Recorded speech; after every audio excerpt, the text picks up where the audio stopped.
Je m'appelle Thierry Pilat, comme le Mont Pilat, et donc je suis directeur du FIL, la scène de musique actuelle à Saint-Étienne. Depuis combien de temps?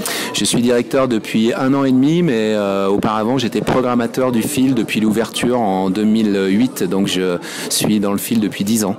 Donc alors 10 ans, quelques souvenirs de ce lieu? Plein de souvenirs, forcément, 250 artistes par an, 100 à 110 spectacles par an, 45 à 50 000 spectateurs, donc ça c'est les chiffres. Et puis au milieu de tout ça, oui, des souvenirs, des grands moments, des concerts en grande scène, voilà, et puis des concerts au club qui est très important pour nous. On a un club de 250 places dans lequel on a beaucoup d'artistes émergents avec des artistes vraiment à découvrir qui peuvent venir au niveau international. Et donc voilà. Et puis aussi dans nos souvenirs, une aventure humaine. En fait, on est un projet associatif qui gère un lieu avec un lieu quand même qui d'une capacité de 1200 places. On a aussi des studios de résidence pour les artistes. Donc on est un lieu de culturel, un lieu artistique, de croisement d'artistes, de musiciens. On a accompagné beaucoup de groupes. Voilà, il y a à peu près une soixantaine de groupes à l'année qui viennent dans les studios du FIL pour travailler leur répertoire, enregistrer des répétitions, faire un peu de coaching, de choses comme ça. Parmi toutes ces aventures de groupes qui ont postulé, alors il y en a, on a vécu une aventure avec Doorsfall pendant 2 ans où ce qui s'est fini, c'était un groupe stéphanois de rock électro qui a fini par une tournée de 7 dates en première partie de Poney Ron Ron, etc.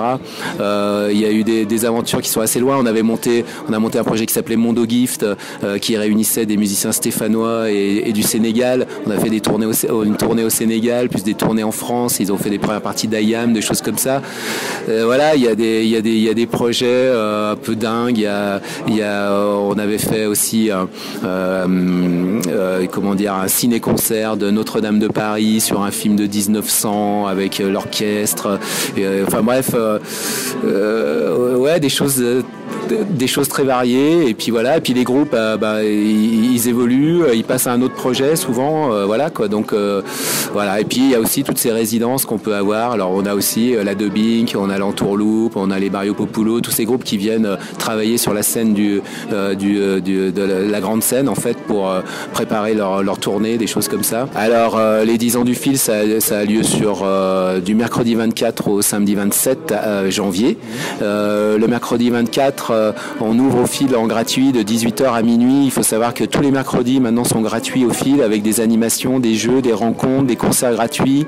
Donc c'est notre volonté d'ouvrir un peu sur le quartier manufacture ici, à côté de la Comédie, à côté du Zénith et de la Cité du Design. Et donc voilà, on a un petit concept qui s'appelle des crêpes et ta galette. Vous venez entre amis ou comme vous voulez sur un thème donné pour la soirée. Vous avez envie d'écouter tel artiste ou vous kiffez un artiste en particulier, un titre, et vous pouvez le faire. Voilà, il y a un système de playlist et vous pouvez présenter votre morceau, etc. Et donc gagner des crêpes. Voilà, c'est tout simple. Et donc ce sera un spécial 10 ans pour puiser dans toutes un peu les pépites, tous ces groupes qui ont joué au FIL et que pour certains qu'on a oublié, peut-être nous rappeler des vieux souvenirs, des choses comme ça. Et puis voilà, le vendredi 26, le Barathon, 12 lieux dans la ville de Saint-Étienne. Et c'est très important pour nous de dire que tous les petits lieux, les bars, les cafés-concerts qui font vivre la ville toute l'année, voilà, on est partenaires, on est solidaires, on a besoin d'eux, la ville a besoin d'eux, et voilà, il n'y a pas de SMAC, il n'y a pas de salle de concert de 1200 places sans ce qui se passe dans les petits lieux. Et puis le samedi soir de 20h à 5h du matin, la totale au FIL avec plein d'artistes nationaux, européens, du rock, de la pop, de l'électro, de la découverte, que des artistes qu'on a repérés sur des festivals et qui jouent pour la plupart pour la première fois à Saint-Étienne. C'est ça notre cœur de métier, de la découverte, de l'émergence, de la qualité, des groupes voilà, qui mélangent les influences. Et donc, et puis voilà, ça va finir en musique électro, bien sûr, on peut pas passer au travers, aujourd'hui ça fait partie en 10 ans, les musiques électroniques dans les SMAC, c'est toute une aventure, et donc ça fait partie des murs de cette salle. Et donc bien sûr on finit avec Danger, on finit avec Oxia sur de l'électro, et voilà, et puis c'est surtout une fête où on a envie de fêter, souffler les bougies.